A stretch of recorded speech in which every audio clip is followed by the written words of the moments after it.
Welcome to the New Books Network. Hello, I am your host, Ari Barbalat. Welcome to the New Books in Israel podcast. I'm here today with my guest, Rachel Rojansky, Associate Professor of Judaic Studies at Brown University. We are here today to discuss her new book, Yiddish in Israel, A History, published by Indiana University Press 2020. Rachel, it's an honor to be with you today. Thank you. It's an honor to be here today. Thank you. I'm very touched by the opportunity to interview you. And I'd like to begin by asking you to please tell us about yourself. Can you share something about your interest in Yiddish and how it emerged? Okay, so I was born and raised in Tel Aviv, in Israel, in Tel Aviv, the first Hebrew city. My parents were from Eastern Europe. My mom came to Free State Palestine as a student at the Hebrew University, and she was from Lithuania. Of course, she knew Yiddish, but she didn't have any special interest in it. My father was a survivor. My father came weeks before the proclamation of the state as a survivor, and he was older.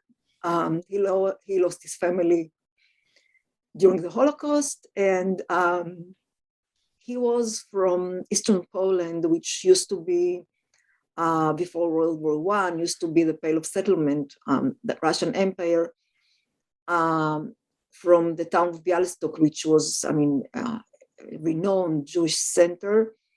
And Jews over there spoke Yiddish, not Polish. And he loved to speak Yiddish. He was a native speaker in 4 languages, like many people from that region. And my parents married in Tel Aviv in the 50s, and they spoke among themselves Yiddish. They meticulously spoke to me Hebrew only. But when a child grows up in a family that speaks another language, the child picks the language, and they understood the Yiddish. But it was very clear that they speak among themselves Yiddish. To me, they speak Hebrew only. Never, ever, not even once spoke to me Yiddish. And Yiddish is a language that is spoken at home and with other East European Jews, not with Israeli-born people. And when I was in high school, there was an option to do an kind of honors thesis instead of one of the finals of high school. And I wanted to do something about the Holocaust. And the teacher was my advisor, asked me, "Do you know Yiddish?" Mm-hmm. And I said to him, yes, because, I understood what my parents were talking at home. Mm-hmm. And he suggested that I'll do something about Arthur Ziegelbaum, the Bundist who committed suicide in 1943, as a protest to the silence of the world. And I started working in Yiddish, and I didn't know Yiddish. Understanding what your parents say at home is one thing, and reading historical sources is another thing. And I started learning myself, teaching myself Yiddish. And in the end, I knew how to read Yiddish. And I did this, and it was a success. But then I wasn't interested in Yiddish anymore. I went to college. I studied Jewish history, and I didn't want to hear anything about Yiddish anymore. And later, when I did my master's thesis in Israel, in American Jewish history, nothing to do with Yiddish. But then I found myself looking for the Yiddish-speaking Jews in America, and I ended up doing my PhD on the history of labor Zionism in America. And it was not only a Yiddish-speaking movement, but also a Yiddish-supporting movement. And then I published a book about it, and then I decided that I want to go on and to do research on the history of Yiddish. Wow. Thank you for sharing that. What an inspiring story. I really appreciate you sharing that.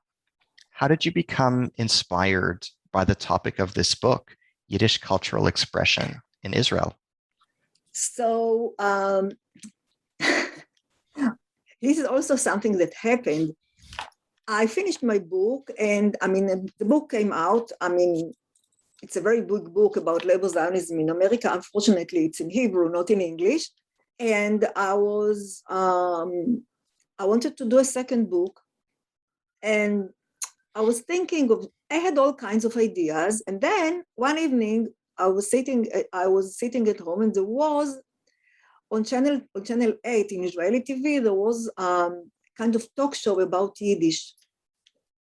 And the speakers, there were some of them were scholars, some were journalists, but not scholars of Yiddish. And they started talking about Yiddish in Israel and about Yiddish in general. And I didn't like what I heard. So a few days later, I sent an article to the literary supplement of Haaretz. It was published on Friday. And to my surprise, the next week, there were, responses. People responded, and a heated debate started about Yiddish in Israel. And then I said, this is my next book. Fascinating. Thank you for sharing that. You conclude the book with the following words. It would seem then that the long and winding story of Yiddish in Israel, its struggles and successes, is not over. The ambivalence demonstrated by both state and society in Israel's first years, though often seen as simply destructive, provided Yiddish culture with a space in which it could not only survive, but continue developing and creating in the Israeli environment.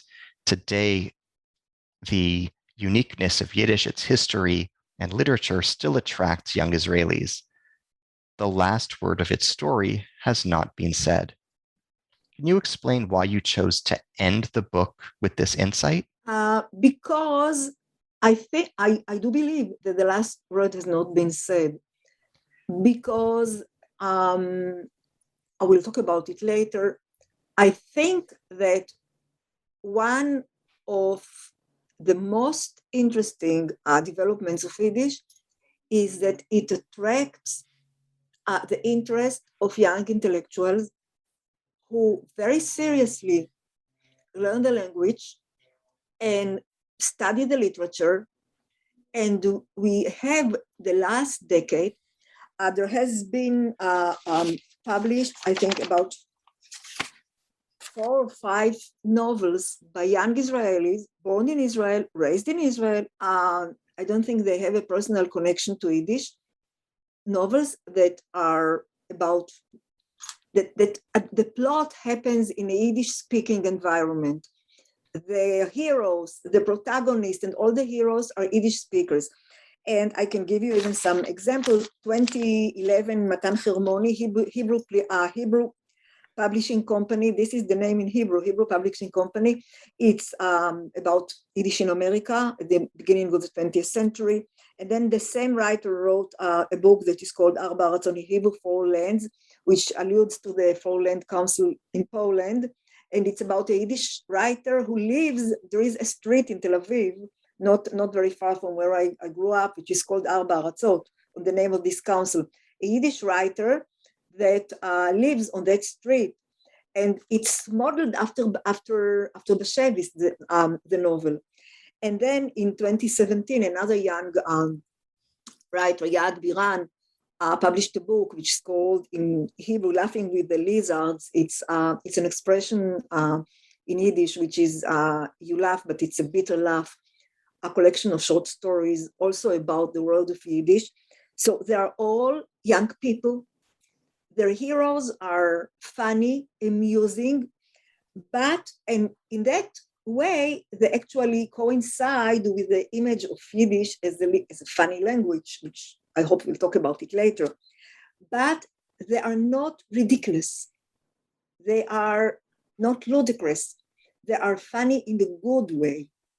They are treated with a lot of respect. So, and also there was a short movie about, it's called Bet Avi, the home of my father, about a new immigrant. It's all in Yiddish, with a special Lodge dialect. So, I mean, there is an interest, and it's an intellectual interest, and it integrates in the Israeli literary scene and in Israeli cultural scene.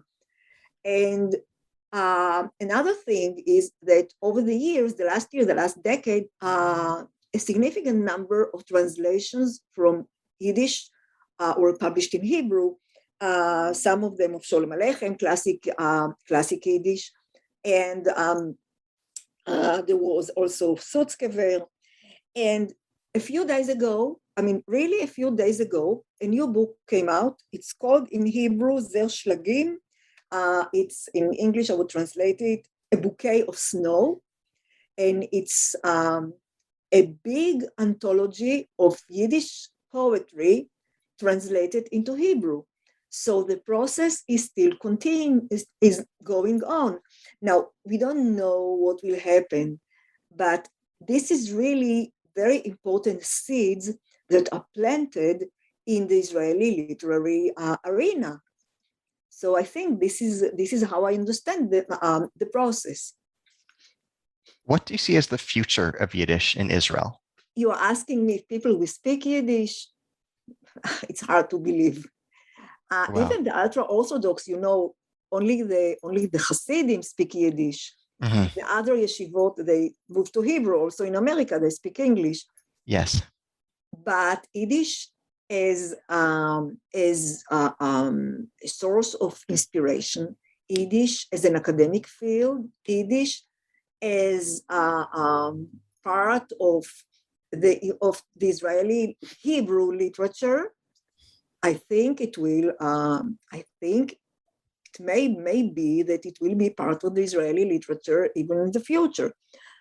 Another comment, I would say, is that there are many Yiddish words that are embedded in the Hebrew language, and people don't even know that it comes from Hebrew, and they use it in Hebrew translation, which sometimes it's very funny, and also some of them got a new meaning. But Yiddish exists inside the Hebrew, and many proverbs, many expressions are actually translated from Yiddish. I'm sorry. Many proverbs are many expressions are translated from Yiddish, and people don't even know that they are translated from Yiddish. They take it for granted that it's Hebrew, which it's not. Wow, thank you for sharing that insight. If Israel's official language was Yiddish rather than Hebrew, how would Israel's social history have evolved differently, if at all? This is something that could not have happened, mm-hmm.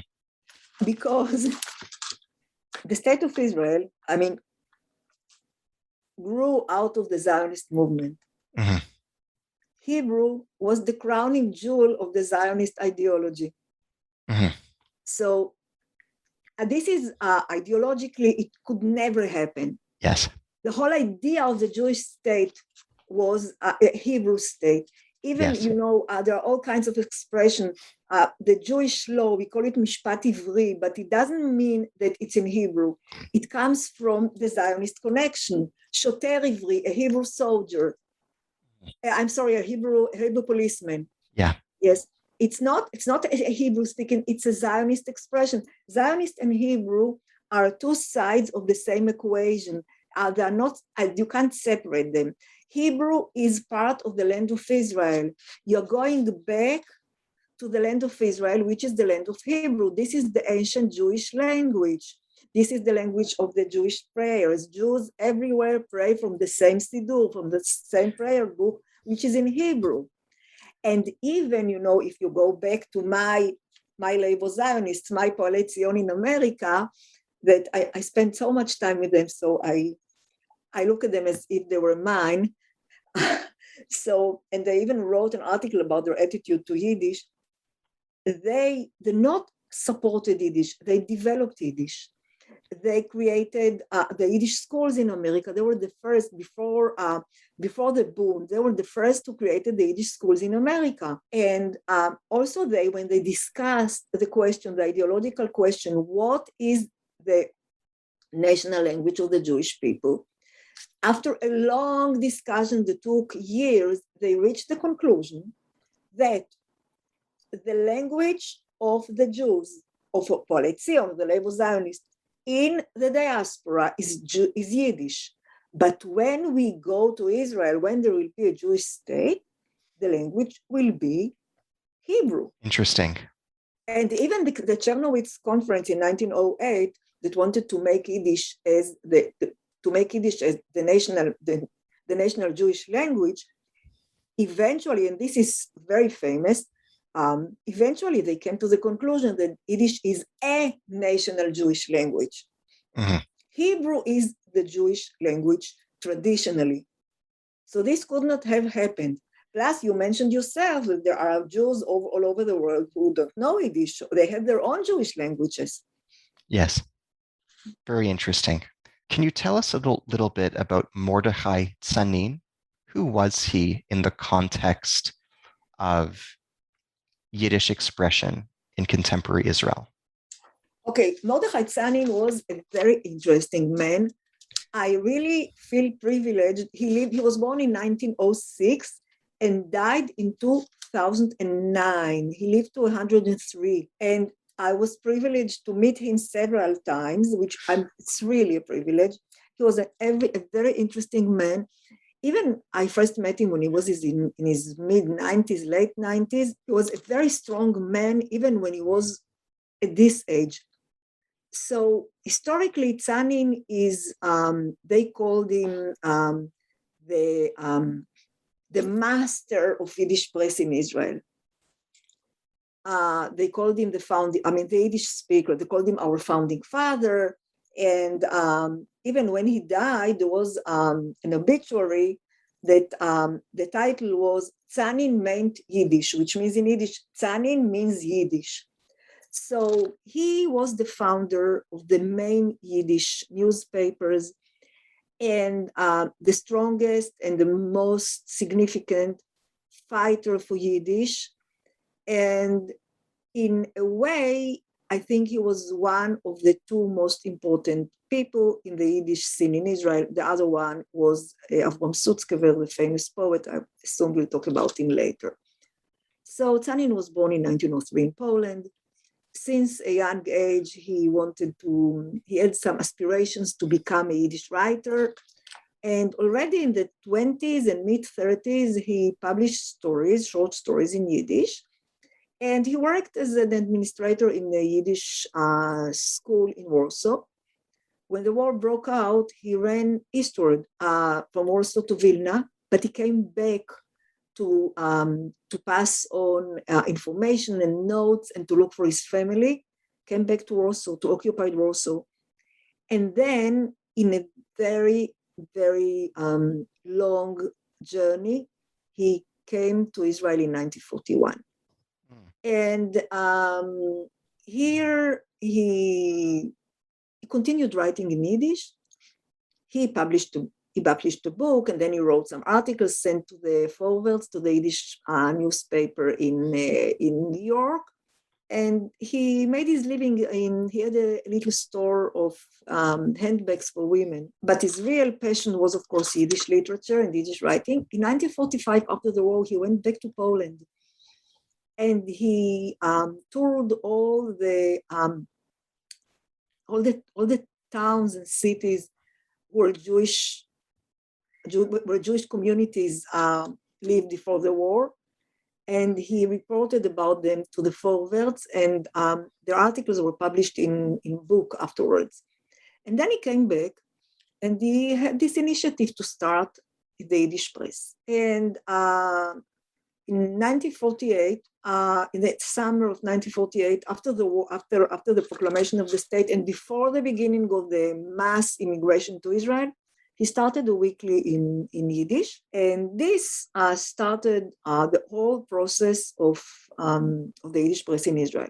I would also add that before that, during the pre-state period, there was almost no Yiddish press. There was some attempts to start Yiddish newspapers, but they were not very successful. And after a short time, these newspapers shut down. The only one was one bi-weekly Naive Welt by the Left Coalition, radical left movement that was founded in 1934 and lasted until the mid-50s. But this was the only viable Jewish newspaper. And Tzani actually started the process of creating Yiddish press in Israel. And he fought for it very, very strongly and bravely and creatively. That's very interesting. How did he come to be involved in the newspaper Let's Deny Us? Okay, I want to say something in the background. Sure. So before which we haven't said until now, and it's very important to understand that after the proclamation of the state, there were very elaborate debates about the creation. What will be? It was clear that Hebrew is the language of the state, and people are coming from all over the world, and there has to be ways have to be found to teach them Hebrew and to inculcate the language, to make it the language of the country. People are coming from different places. And then there was another question that Ben Gurion, which became the prime minister after the proclamation of the state, but before that he was already the leader of Free State, of the Jewish community of Free State Palestine. He was discussing it with scholars and scientists and intellectuals. What will be the Israeli culture? What does it mean, Israeli culture? People are coming with the culture of the Jews in Eastern Europe, the culture of the Jews in the countries of the Islam. What will be the Israeli culture? And the idea was, and this was a very strong ideological component of the entire thinking of the state, that the Israeli culture has to be something new. Yes. And, I want to use the word that something that will be invented, a new Israeli culture, which means not only in a different language, but with a different contents. And Ben Gurion supported for years this idea that the historians call the historical leap. And he said it in his diary, and he said it after a meeting with a Yiddish poet, that he wants to go back to the times of the Second Temple, when the Jews or the Israelites were settling in their own land. Because afterwards, when Jews went to the diaspora, their life was flawed. And we want to jump over those years and actually to lacerate this period from the historical continuity. It's not part of our history. We want to push it out. Yes. And what the scholars call the historical leap. So if this is the attitude, Yiddish culture, Yiddish literature has to be removed from the Jewish history and from the culture. Yes. Now, 200,000 people come from the Yiddish speaking world. They are all survivors in one way or the other. Either they survived the camps, or they hid somewhere, or they managed to go to the east, but they're all survivors. Now, the culture is not good anymore. This is the notion.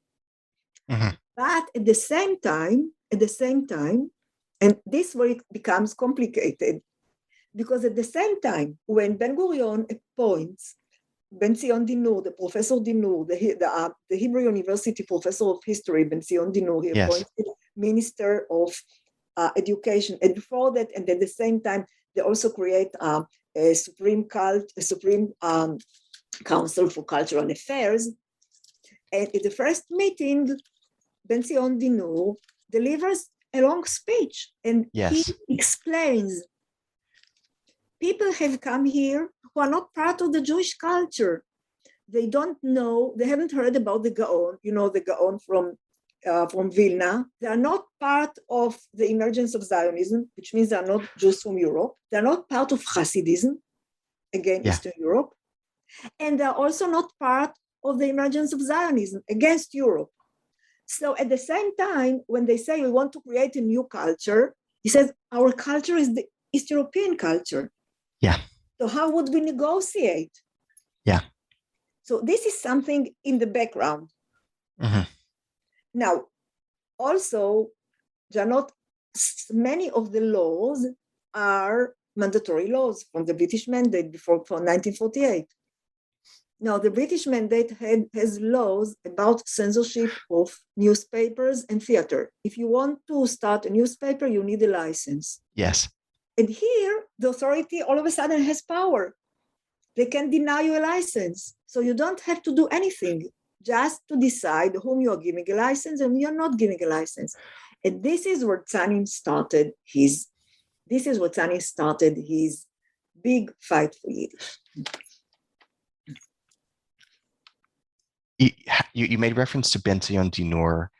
And this question is actually jumping ahead to your fourth chapter, chapter 4, but in light of you alluding to Ben Zion Dinur and his perspective, how were Ben Zion Dinur's and David Ben Gurion's perspectives on the Yiddish language similar or different from one another? They were not different at all. Ben Zion Dinur agreed with Ben Gurion on everything. That's why Ben Gurion appointed him. They worked together. They just presented it in different ways. And Ben Zion Dinur had a more, I would say, intellectual, cultural, broad view, while Ben Gurion had political interests. And I'm happy to talk about it a little bit later when we get to it. But there were no differences between them because, and we can talk about it later. At a certain point, Ben Gurion withdrew from his opposition to Yiddish. Not after a short time, Ben Gurion withdrew from his opposition to Yiddish. Understood.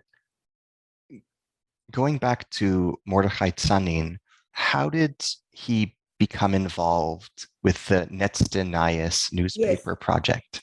Yes. Okay. So he actually started with a weekly, and yes. weeklies could get a permit easily. Plus, I mean, he needed money, etc., and he didn't know, and there was no readership when he started in July 1948. There were not so many East European immigrants. They started coming a little bit later. So I started with a weekly, with an illustrated weekly, which was bilingual, Hebrew, and it was Illustrator Wochenblatt and Shavuon Metzuyar. The same, both mean illustrated weekly. And it was a lot of photographs and not so much text. But what is interesting is that he had an editorial policy. He had a vision because he knew, or he intuitively, what would interest his readers. A lot about the Israeli military. A lot, many covers of the there were like booklets. I mean, it was a magazine, so many covers were with photographs of soldiers, female soldiers.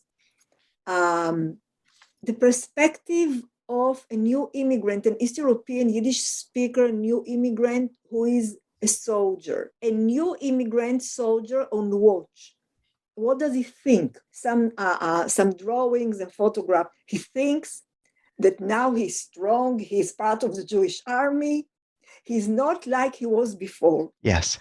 And lots of the material was very well adapted to what he understood is the perspective and the interests of his readers.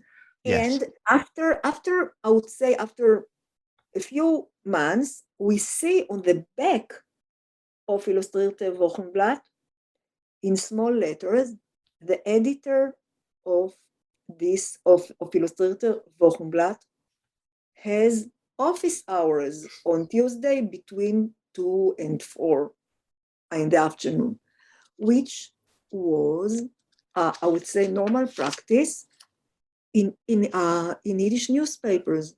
You have a problem with the authorities, you come to the editor of the Yiddish newspaper, he will find a way to help you or to give you an advice. Yeah. And then after 60 weeks, he decided to turn his weekly into a daily, a newspaper, a regular newspaper that would come out every day. However, the regulations of granting permits to newspapers was that, I mean, Hebrew newspapers could get easily a permit as long as they were appropriate. Non-Hebrew could come out only max 3 times a week. So Tzanin started with once a week, and then he moved to twice a week, and then he moved to 3 times a week. And then he wanted to become a daily, which he was, of course, denied a license. And this is when he starts his big war against the authorities. Now, he found a trick, and it turns out that he wasn't the only one who was using it. He founded another newspaper with a license to come out 3 times a week under a different name. And, and he alternated them. Let's deny means the latest news. And I'll say something about the name. Yes.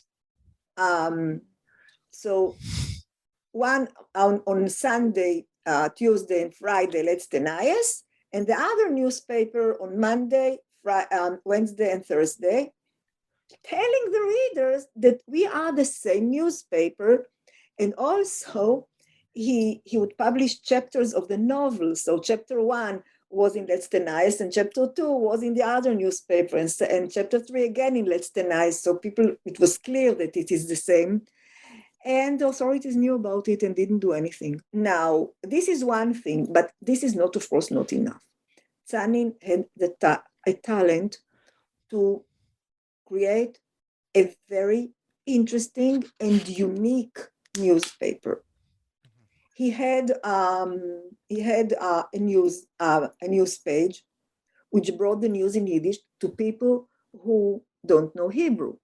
Yeah. But he understood that it is not enough, because new immigrants, and especially people who came after the Holocaust, and also scholars have noticed that they very fast tried to integrate and to become part of the Israeli society.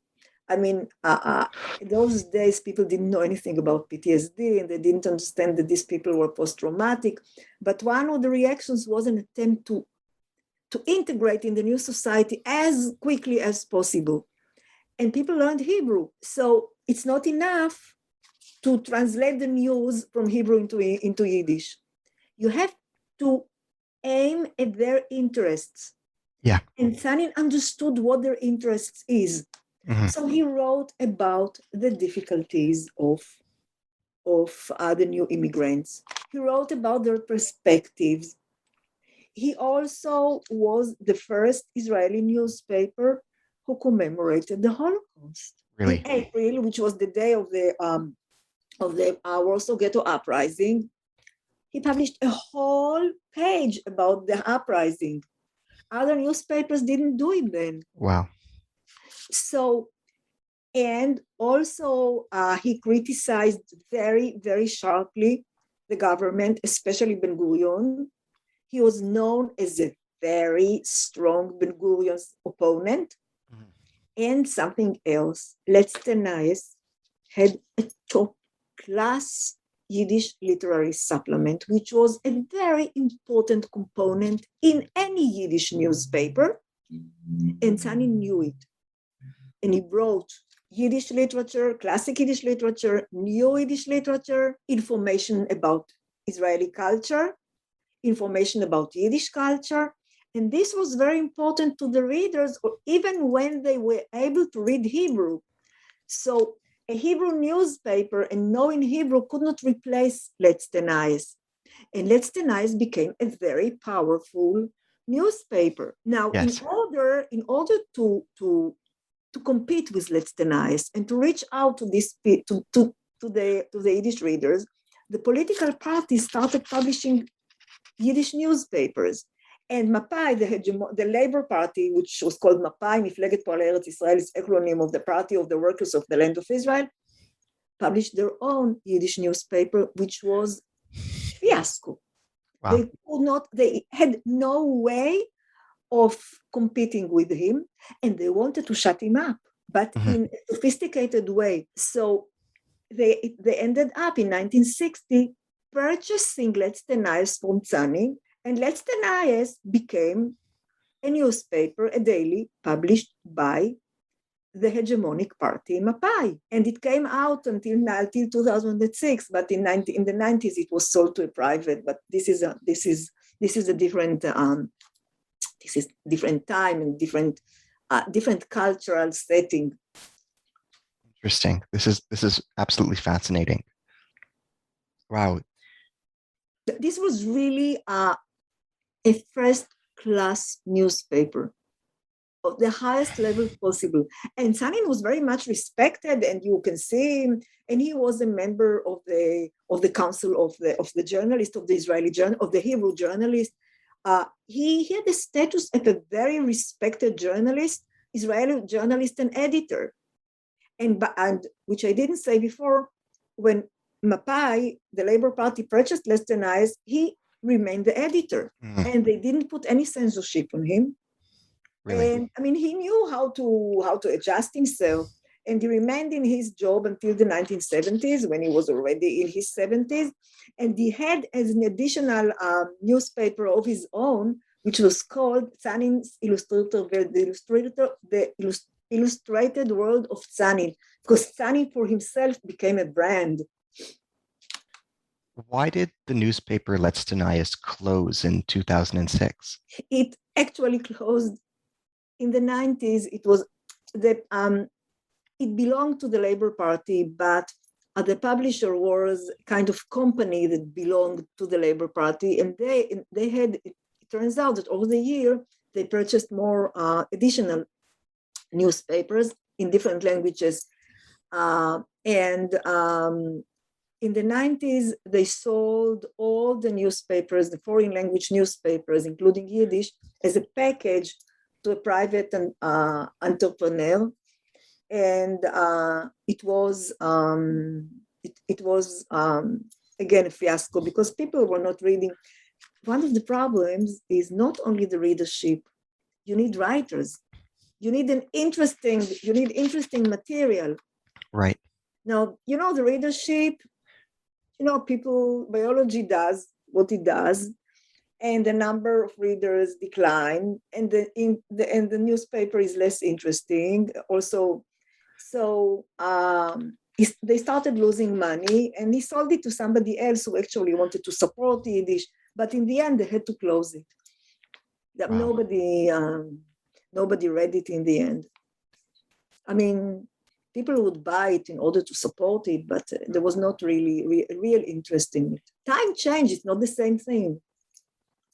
The world is racing to get back to normal and start meeting up in person again. But after the year we've all had, getting back to feeling normal takes time. If you're feeling overwhelmed by it all, you're not alone. Something like 50% of Americans struggle with their mental health. We all need help sometimes. I know I do. So what should you do? Well, you should ask for help. Talkspace makes it easy to get that help. Talkspace matches you with a licensed therapist and makes it easy to schedule live video sessions, all from the comfort of your device. You can start messaging your therapist the same day you sign up, and you work with your therapist on your own schedule without having to wait weeks for appointments. Whether you're a parent, a student, a millennial, or just someone having a hard day, Talkspace can help you feel better. Talkspace offers individual and couples therapy in addition to medication prescription services. Whether you're experiencing depression, anxiety, or other problems, Talkspace is the #1 online therapy platform to help you sort through any issue. Start feeling better with a single message. Match with a licensed therapist when you go to Talkspace.com and get $100 off your first month with the promo code NBN. That's $100 off when you use the code NBN at Talkspace.com.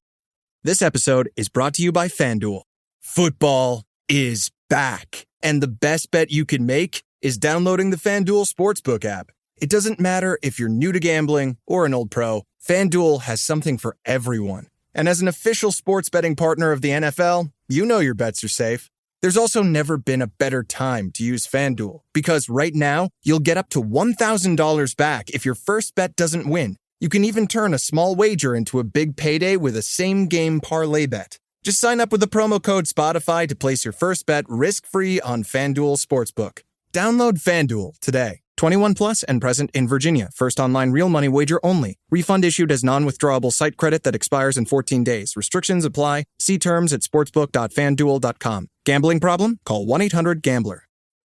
This episode is brought to you by Verizon. The experts have spoken. Verizon has been named America's most reliable network by RootMetrics, proving there's only one best network. Best and most reliable based on rankings from the RootMetrics U.S. Root Score Report, dated first half 2021. Your results may vary. Very interesting. Thank you.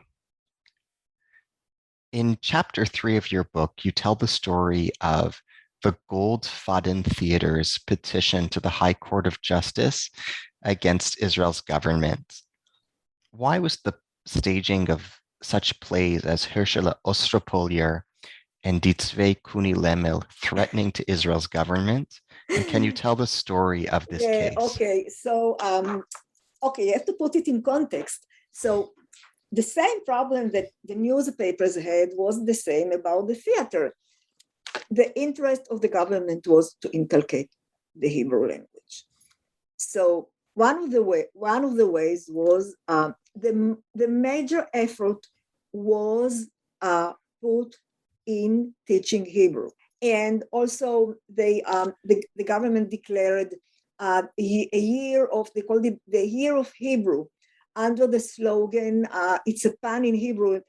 It doesn't sound so good in English, but I have to try. Kol ha'am yilmad, kol ha'am yelamed. The slogan it means the entire nation will learn and the entire nation will teach. The meaning was that people who know Hebrew will volunteer to teach the new immigrants. It was a nationwide effort to teach Hebrew. And people volunteered to teach Hebrew. And even the late Israeli sociologist Baruch Kimmerlin called these volunteers the soldiers of the hegemony, like an army, like the hegemony had an army of Hebrew teachers to teach people Hebrew. And so this was the major effort. But alongside this effort, there was another effort to limit the use of non-Hebrew languages. So one way was to limit the newspapers. And with the newspapers, there was another thing, because at the same time, during the 50s, there was an acute shortage of print paper. So the priority was to print Hebrew books and Hebrew newspaper, and they actually denied print paper from the Yiddish newspaper. Tani had to fight over it, and he really fought very strongly. And until his last day, he didn't forget it, how he fought for the papers. Now, the theater had the same thing. So in order to perform a non-Hebrew, not a Yiddish, a non-Hebrew performance of any kind, people needed a permit. And the policy was not to allow non-Hebrew performances, and to allow only guest artists to perform in non-Hebrew. Non-Hebrew relates to all languages except for English and Arabic, which were during mandatory Palestine, they were the official languages of the land of the British Mandate. Afterwards, there was no official language until the nation law. So all this time there was no official language, but there was the custom was that these are the three languages: Hebrew, English, and Arabic. So people were denied. Guests were allowed to perform for 6 weeks, guest artists, and also local were allowed to perform in the transit camps of the new immigrants for limited time. But to perform really a show in Yiddish, it was very difficult. So these three people, they were new immigrants from Poland. They were actors with a career. One of them, Wolfowicz, had a career in Poland in very respected theaters. The other two also had a career, and they needed to make a living. I mean, very, very simple. And they asked for a permit, and they were denied a permit. But people need to make a living, so they decided to take the risk and to perform without a permit. And the result was that sometimes they would get a ticket, sometimes they didn't get a ticket. And also the law was that when a policeman comes into a theater hall and the show is already running, he's not allowed to stop it. So it was known among the Yiddish theater goers that if the ads in the newspaper or on the street says that the show starts at 8:30, it means that it starts at 8. Now the policeman shows up at 8:30, the show is already running, so he can't stop it, he gives them a ticket. It was a small, insignificant amount of money that could be replaced with one day arrest at the police station. But you can't live like this, especially if you're an artist, you want to perform. And they decided to go and to appeal to the Supreme Court of Justice, to the Supreme Court in its capacity as the High Court of Justice. They had a lawyer whose name was Reuven Nochimovsky, who was also a new immigrant. And I assume that he did it pro bono because I don't think they had money to pay him. And it was a big deal because it came to the meeting of the cabinet. And at this meeting, and actually I assume they did it because they had no choice. They simply had no choice. It's not a way of living if you're an artist, that every time you try to perform, you're subjected to a visit of a policeman and to get tickets. Before they appealed, and they actually wrote in their appeal something which is very touching. They say, אנחנו שחקנים גולים, אנחנו יהודים מהגולה. We are actors, Jews from the diaspora. We came here, we wanted to perform in Yiddish, and you don't let us. And there was a cabinet meeting, and the Attorney General said at that cabinet meeting that I have no way to defend it. I have no way to defend the government, to defend the state. And Ben-Gurion said the unforgettable words, and he said this. He said, we are not allowed to deny a little joy from 200,000 survivors. Wow. And then he said something else. And then he said in his diary, he said, not at the meeting, he said, before the state, in pre-state times, I was very zealous. I thought that we have to persecute Yiddish. But he said, I changed my attitude. This is his own words. I changed my attitude to Yiddish. And I'm sorry, my children don't understand Yiddish. So, and this was the end of restricting the Yiddish theater. That's it. The next day, the government was, they dismissed their appeal, but the court ruled that the government has to pay, the legal fees. But the next day, there was no restricting of Yiddish theater. And I can tell you that I went through the files of the censorship. Dozens and dozens of applications and all kind of nasty comments by the people of the censorship. And then there is a stamp approved. That a stupid show, who needs it? Approved. So, and I want to add something, that this was not the only appeal to the Supreme Court for restricting Yiddish. There was another one a year later by an editor of someone who was an owner and editor of a row of Yiddish of newspapers in many languages, and he managed to publish only one in Yiddish. However, and he got, I don't understand how he got a permit to publish daily, but he published only a few issues. And the law says that if a person has a permit to publish daily and he doesn't publish at least, I think 12 or 15 days in a row, the permit will be taken away. And he, of course, he didn't publish even 15 issues during a year. And the permit was taken away from him.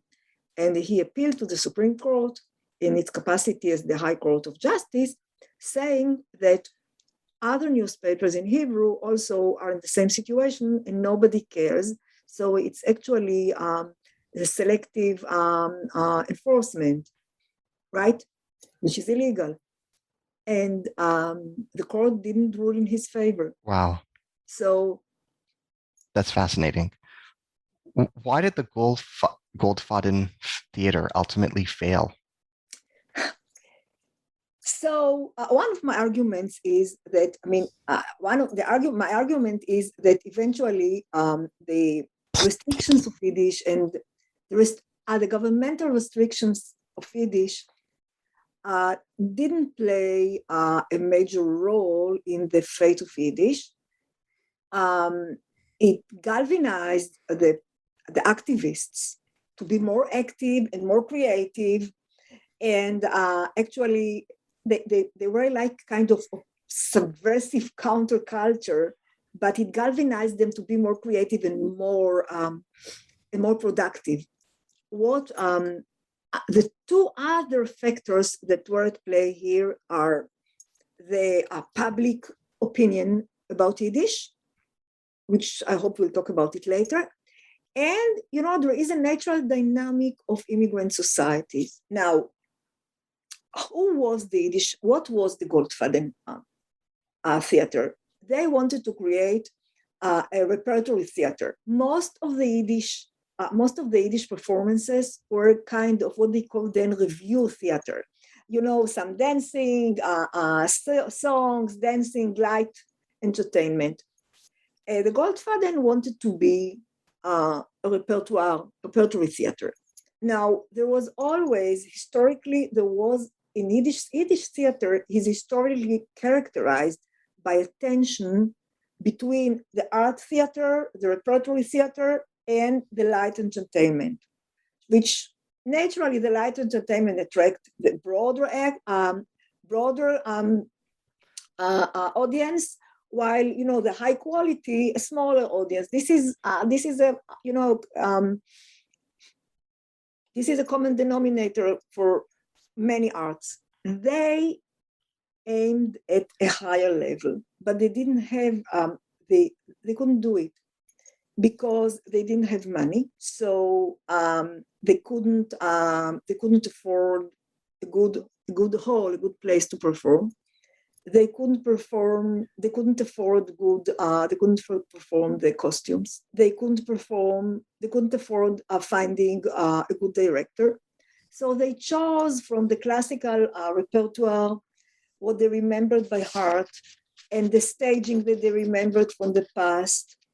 And they said, so people could come to the theater, close their eyes, and imagine that they are back, in Warsaw or in Odessa or wherever they are.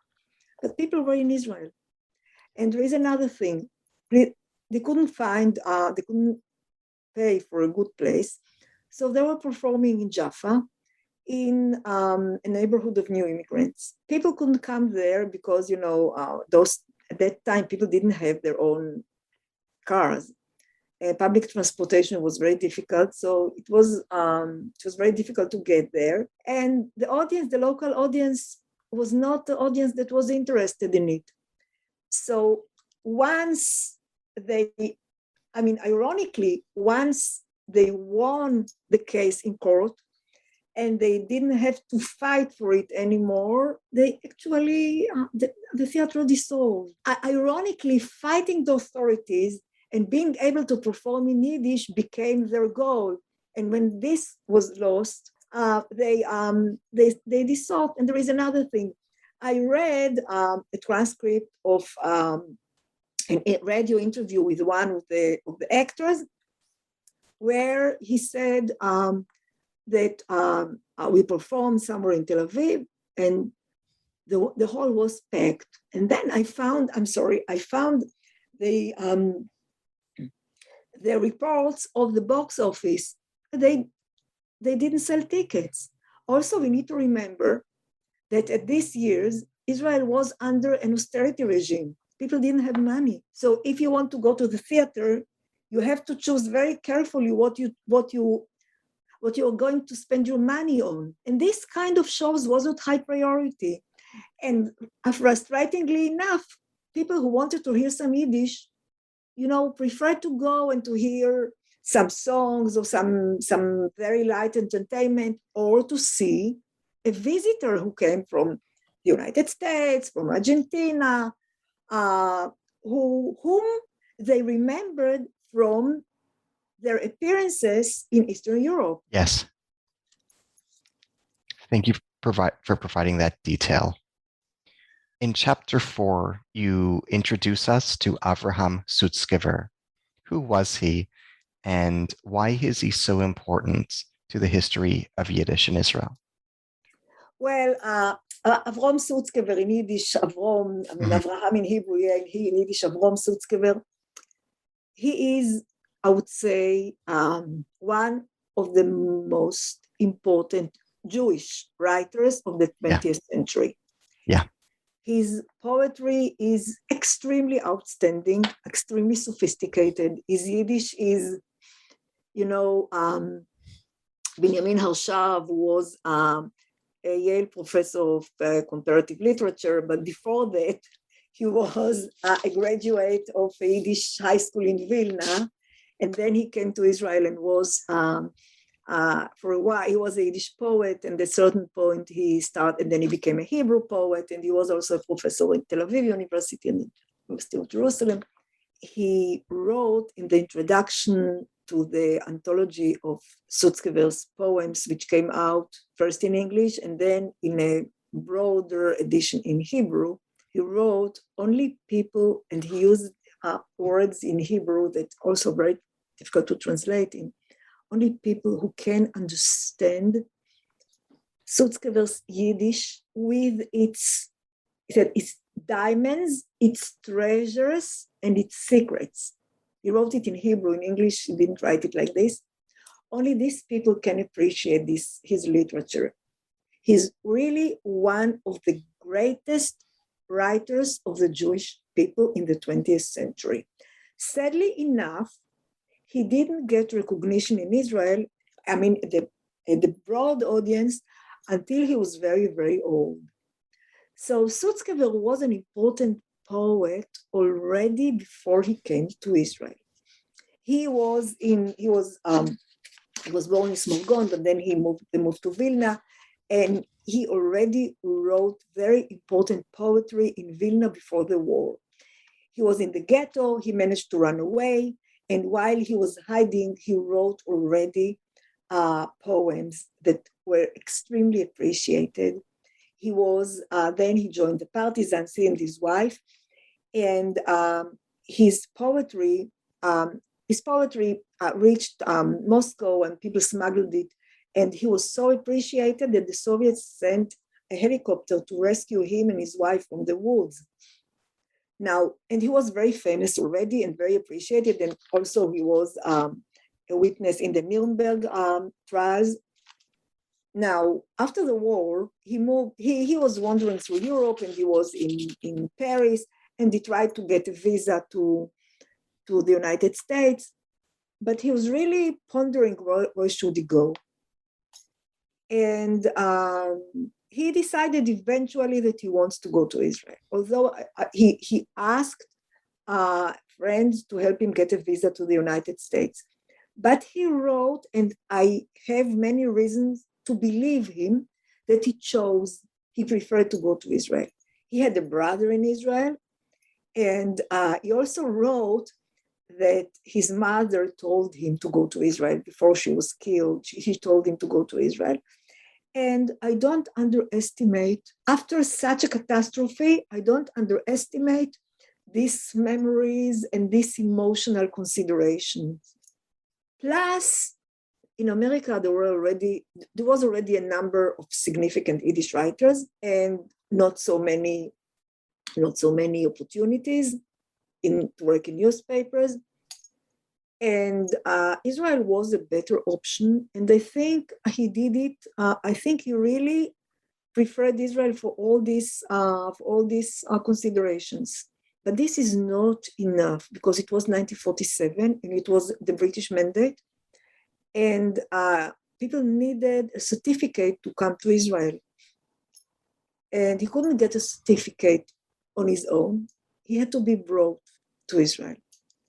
And the Histadrut, the Histadrut is actually a kind of, how will I put it in a short explanation? It is it is a trade union, but more of kind of a trade union or a worker organization. But it acted as an executive arm of the government. It was part of the government. So the Histadrut decided to bring him and to create for him this quarterly, which he called the Golden Ecaab, after the name of a play by Yud Lamed Peretz, who was one of the greatest Yiddish writers ever in Poland. Why did the Histadrut did it? My understanding is Ben Gurion, people try to say people like to say he was persecuting Yiddish. I think he was much more sophisticated and he had a much broader view. Ben Gurion wanted to make the state of Israel the center of the Jewish people, not only the political center, but also the cultural center. And he wanted to have in the state of Israel to come, right, representations of all parts of the Jewish culture. And Yiddish was one of them. Now, to create a high quality, super high quality literary journal does not put any threat on the inculcation of Hebrew, because it's not for the public, it's for a small group of intellectuals. So it will make Israel the center of one aspect of the Jewish culture, but high quality, with one of the most important personalities. But Sutzkever was something more. He wasn't just an intellectual. He wasn't just a writer. He was also a hero. He fought with a gun. He was a partisan. And this coincided with the favorite image of the Israeli, of the Jew, not as afraid of the non-Jews, as abused by them, as persecuted, by a strong Jew that has the power and can fight back. And Sutzkever and the Israeli Hebrew press described him as Sutzkever with a gun in one hand and the manuscript of Gorky, the Russian writer, in his pocket. Also, they called him, it's an Aramaic expression, a sword in the pen. He was both. And he was the perfect candidate.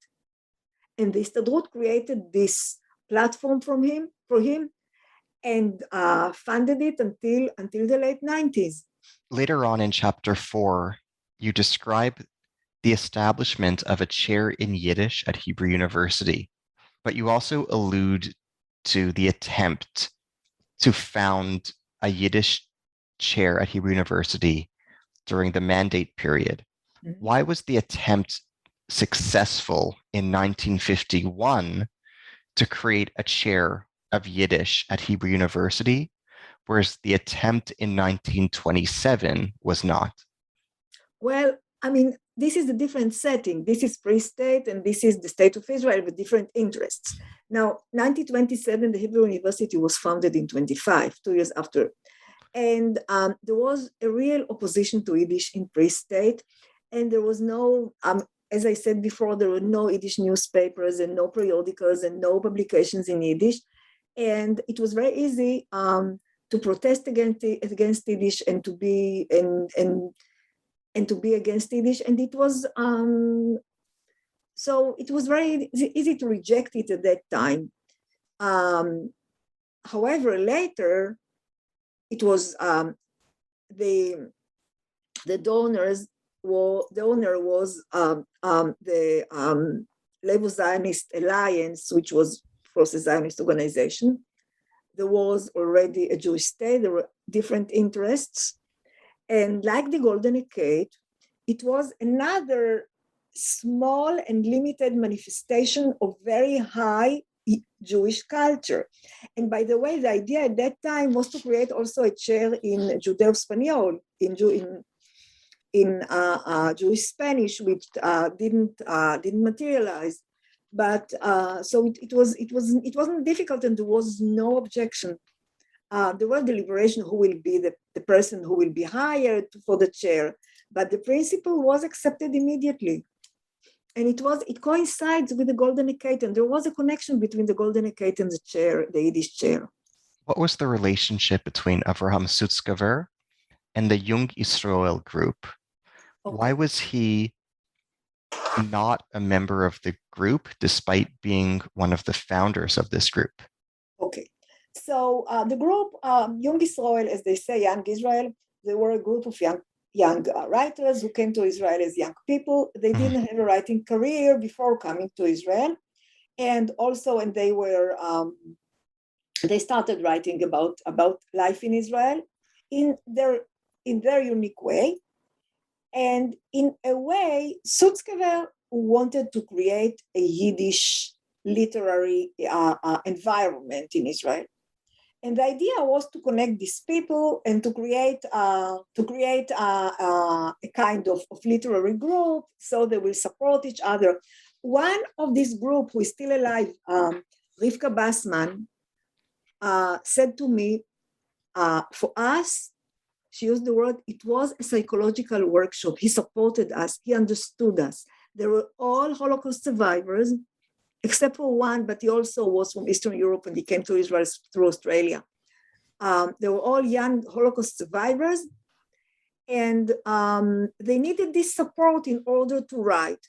Now, Sutzkever was not one of them. He was older, he had a career, he was their mentor.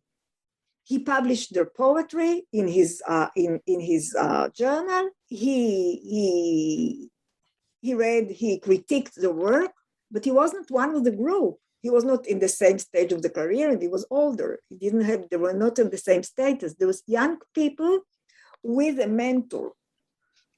Elsewhere in chapter 5, you tell the story of you allude to other members of Jung Israel, Mendel Mann, Avraham Rinzler, Avraham Karpinovich, Tzvi Eisenman, Yossi Bierstein, Moshe Jungmann. Who were they? Why were their writings meaningful and important? There were young people who wanted to be writers in Yiddish, and many of them were. I mean, they didn't. Some of them, Yossi Bierstein became a major Israeli writer. They wrote in Yiddish because this is what they could do. They were writers. They represent a different aspect of Israeli literature. The difference is not only in the language, but in the way they understood life in Israel. As I explained at the beginning,